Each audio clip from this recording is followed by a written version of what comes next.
혼자 서는 우산은 바로 서 있지만 함께 서는 우산은 옆으로 기울어져 있죠.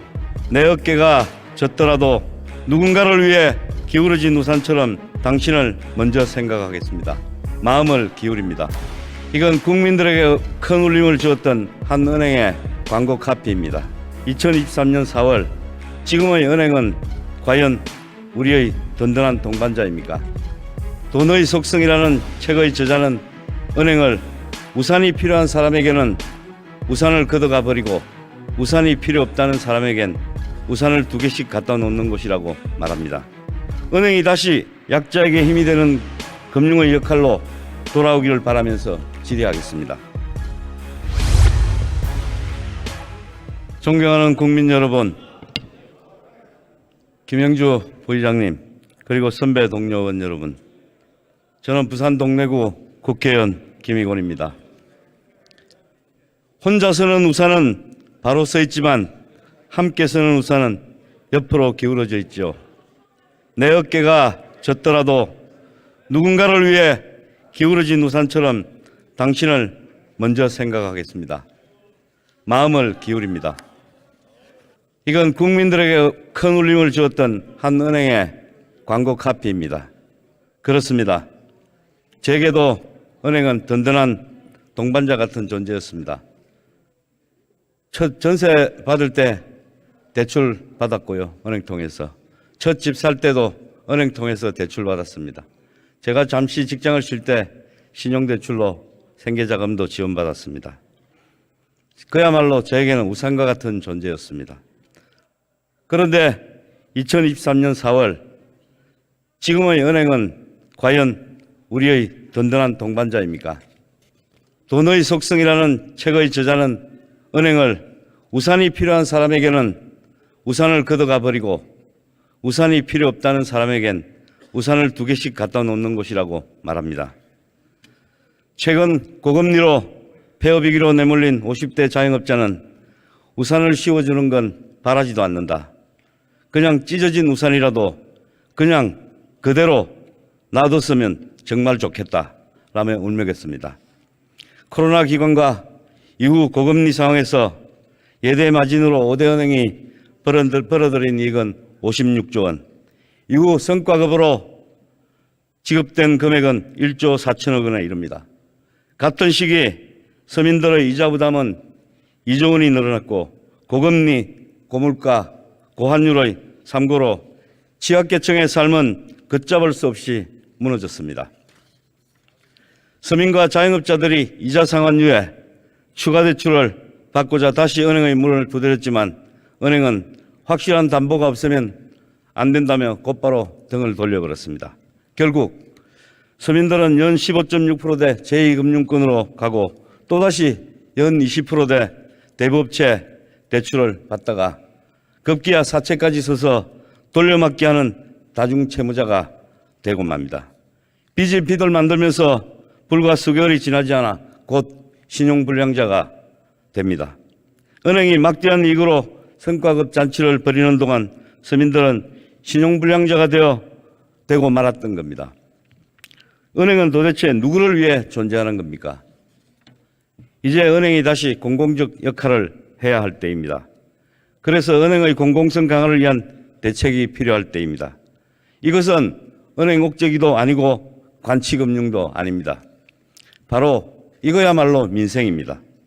이 윤석열 정부는 이 민생을 위해 은행의 변화를 추동한 것입니다. 은행이 다시 약자에게 힘이 되는 금융의 역할로 돌아오기를 바라면서 질의하겠습니다. 금융위원장님 나와주십시오. 예, 지금 우리 실리콘밸리 은행 이후로 각종 여러 가지 지표들이나 상황적으로 굉장히 금융이 어렵다는 건 사실입니다. 지난번에 위원장님께서도 여러 가지 말씀을 하셨고요.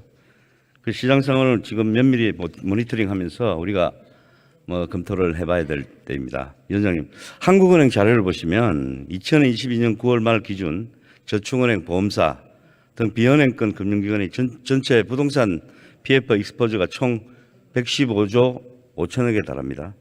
역대 최대 수준이고 이들 연체율도 일제히 상승하고 있습니다. 즉 건전성 악화가 이미 진행되고 있습니다. 동의하시죠? 네, 예. 건전성이. 예. 그런데 우리가 지금 최근 부동산 경기 악화 국면에서 부동산 PF 관련해서 저축은행이 가장 취약한 고리로 꼽히고 있습니다. 실제로 지방의 현장에 가보면 저축은행 PF로 유동성 위기에 직면한 건설사들이 정말 난리가 난 상황입니다.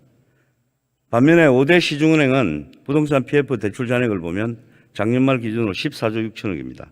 즉 아까 비은행 기관의 10% 수준에 불과합니다.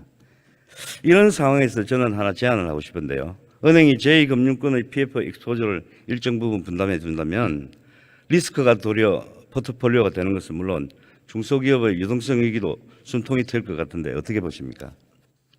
예, 지금 뭐 좋은 지적을 해주셨고요. 좀 부동산 PF 쪽이 그 조금 어려워질 수밖에 없는 여러 가지 사정이 있는 거는 뭐 다 아시는 거고, 그래서 정부 차원에서 이게 연착륙이 될 수 있도록 여러 가지 노력을 하고 있습니다. 그래서 그 내용은 뭐 의원님들 다 잘 아실 거니까 설명을 안 드리고, 지금 말씀하신 대로 이제 은행이 조금 더 역할을 해줘야 된다는 말에 대해서 저도 공감을 하고요. 그래서 이제 실제로 작년에도 보면 이제 5대 금융지주 같은 경우에 자기들이 이제 좀 돈을 좀 적극적으로 내서 PF 사업자 뭐 재구조화라든가 이런 쪽에 좀 적극적 역할을 하겠다고 얘기한 것도 있고, 지금 의원님 말씀하신 포인트가 많은 사람들이 공감할 수 있는 포인트이기 때문에 앞으로 저희가 정부 대책을 여러 가지 수립하고 집행하는 과정에 있어서 유념해서 처리하겠습니다. 네, 예. 그리고 위원장님 또 하나 지금 또 다른 문제를 하나 제가 지적하려고 하는데요. 지금 금융시장의 취약점은 결국 가계 소상공인의 부실입니다. 지난번 뭐 코로나 2022년 가계 신용이 1,870조 원에 달하고 자영업자 대출은 1,014조 원에 육박했습니다. 그런데 연체율이 지금 막 올라가고 있습니다. 맞죠? 그 한은도 채무 상환 부담이 과다하고 자산 처분을 통한 부채 상환 여력도 부족한 고위험 가구의 부실이 진행될 가능성이 크다. 이렇게 말했는데 동의하십니까? 예, 아무래도 이제 금리가 이제 급격히 올라가고, 그다음에 경기도 뭐 상대적으로 굉장히 좋지 않기 때문에 전반적으로 어렵지만 지금 특히 취약계층의 경우에는 뭐 당연히 조금 더 어려워질 수밖에 없다고 생각합니다. 결국 아까 말씀드린 것처럼 PF 대출도 그렇고 이것도 그렇고 결국은 취약계층이나 아니면 아주 그 신용 상태가 안 좋은 쪽에는 역시 가장 어려움에 처해 있는 게 사실이다. 이 말씀을 드리는 겁니다. 예, 은행들은 맞습니다. 예, 그렇습니다. 그러니까 지금 정부에서는 여러 가지 취약차주에 대한 지원 강화를 하고 있죠.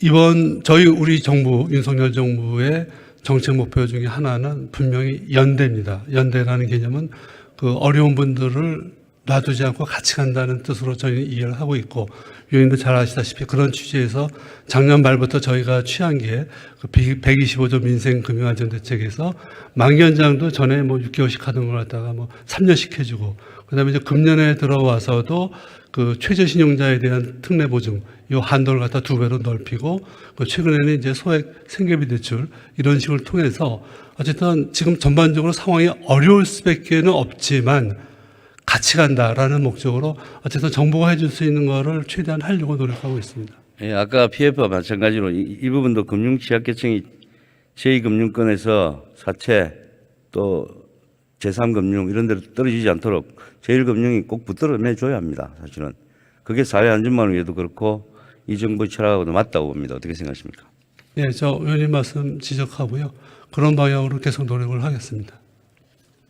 그래서 마지막으로 제가 제안하고 싶은 건 이런 대출 전환의 폭을 대폭 확대해가지고 각종 금융 취약계층이나 아까 부실화될 우려가 있는 금융 PF 대출에 대해서도 좀 대출 전환을 그러니까 아주 폭넓게 확대하고 또 한도를 늘리고 해달라는 말씀인데 어떻게 동의하십니까?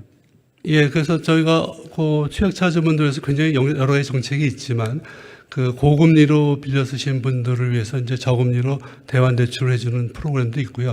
그 이제 최근에는 이제 민간은행에서도 자체적으로 하는 경우도 있고, 저희가 이제 작년에 했던 프로그램 중에서 조금 더 이용이 좀 쉽도록 그 대상자를 갖다가 훨씬 그 전에 예를 들면 코로나 피해 자영업자분들만 하다가 코로나 피해 관계없이 모든 자영업자분들한테 다 대상으로 하고 조건도 굉장히 쉽게 쓸 수 있도록 그런 조치들을 계속해서 저희 취하고 있습니다.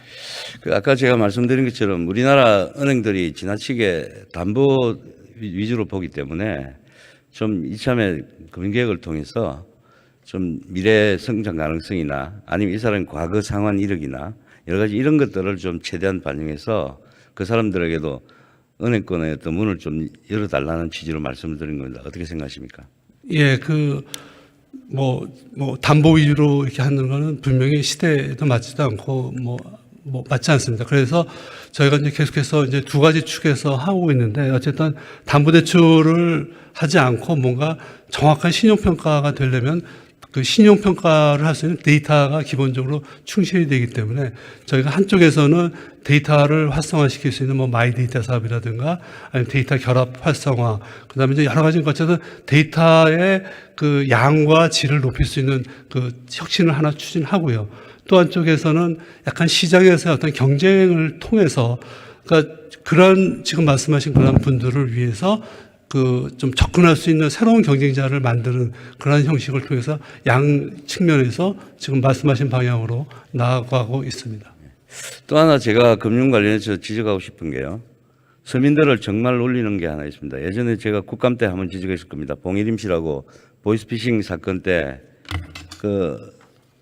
주민등록 신분증 사진 하나 찍어 보냈을 뿐인데 7천만 원을 본인도 모르게 대출이 실행이 돼가지고 신용불량자까지 되고 지금도 고통받고 있는 분 아시죠? 예.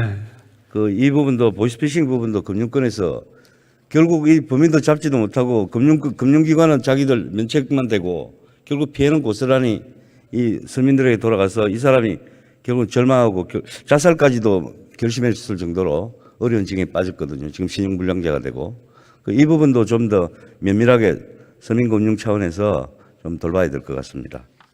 예, 알겠습니다. 그다음에 제가 시간이 많이 없어서 산업은행 부산 이전 관련해서 제가 예. 한 가지만 여쭙겠는데요. 지난번에 금융위가 올해 업무 추진 계획에 산업 부산 이전 지방 이전 계획안 승인을 23년도 12월까지 마치기로 했는데 그렇게 하실 겁니까? 목표대로 제가 말씀드린 거니까 최대한 3월 27일에 산업은행이 산업 이전 기관 지정안을 안건을 의결하고 금융위에 제출했죠. 네, 그래서 저희가 받아서요. 그걸 갖다 이제 국토부에 제가 하나 우려하는 건 이걸 이렇게 제출해 놓고 용역을 줘가지고 산업정책금융 역량 강화 컨설팅 해서 이 결과를 통해서 이전 계획을 수립하는 걸로 선정하는 걸로 돼 있는데 네. 이렇게만 해놓으면 핵심은 이전 규모인데 이 부분을 구체적으로 정하지 않고 컨설팅 결과에 맡겨버리면 본점으로서의 중추적 의사결정 기능은 물론이고 본연의 정책금융 기능이 완전히 이주될 수 있도록 좀 구체적으로 이 컨설팅 할 때 좀 어떤 방향을 제시해야 된다고 보는데 어떻게 생각하십니까? 예, 지금 의원님 말씀하신 대로 이전을 한다고 했으면은 이제 누가 봐도 그 이전을 했다라는 분명히 이제 그 취지에는 맞게 돼야 된다는 말을 동의하고요. 그다음에 다만 이제 컨설팅에서 이제 여러 가지 측면을 보는 거니까 그리고 또 컨설팅 결과 나오더라도 이제 그거대로만 하는 건 아니니까요. 다만 이제 그거를 기초로 해서 의원님께도 협의드리고 여러 가지 이해관계자들하고도 협의드리겠습니다. 예. 그리고 또 하나는 이전 추진행위 전에 산업법 개정이 이루어져야 한다는 주장이 있는데요.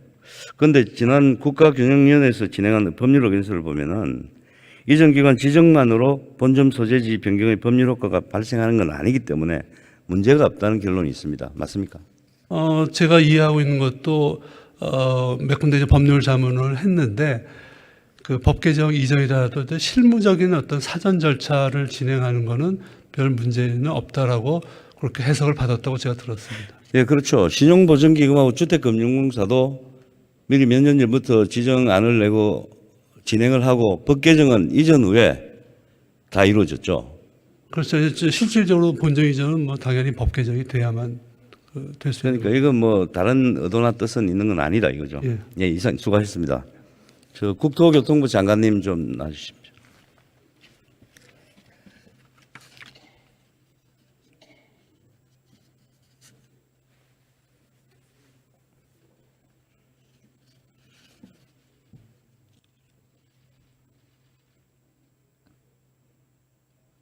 네, 한 가지만 여쭙겠습니다. 저 금융위로부터 이전 기관 지정안을 제출받으면 국토부에서 국가균형발전위로 심의를 요청하게 되죠. 예, 그렇습니다. 그런데 이와 관련해서 금융위와 협의 잘 되고 있습니까? 잘 되고 있고요. 저희는 뭐 저희로 인해서 단 하루라도 지연되지 않도록 하겠습니다. 그렇습니까? 언제까지 마무리하실 뭐 계획은 아직 넘어오지 않았기 때문에. 예, 균형발전위원회로 저희가 오는 즉시 저희가 넘기겠고요. 예. 거기에서 넘어오면 저희들이 바로 지정하도록 하겠습니다. 네, 차질 없이 좀 해주십시오. 네, 그렇게 하겠습니다. 네. 저 총리님 좀 나와주시겠습니까?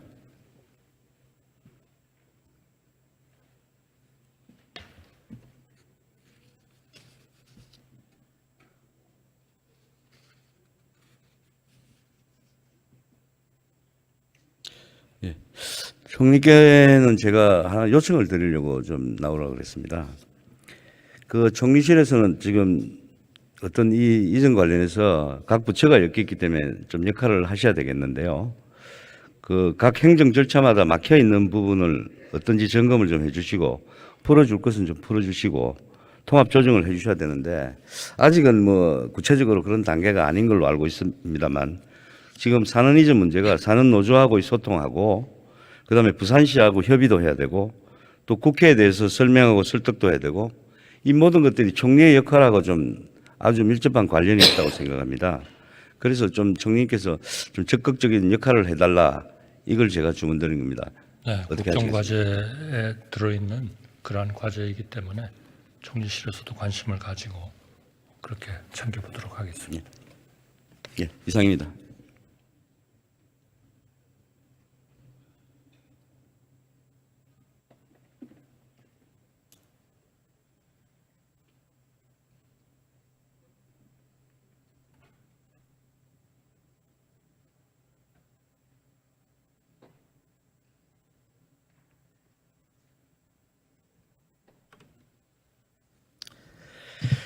존경하는 국민 여러분, 김영주 부의장님, 선배 동료위원 여러분, 금리 인상은 물가 상승 억제를 위한 불가피한 조치로 이루어졌지만 그 부담은 고스란히 사회적 약자에게 돌아갔습니다.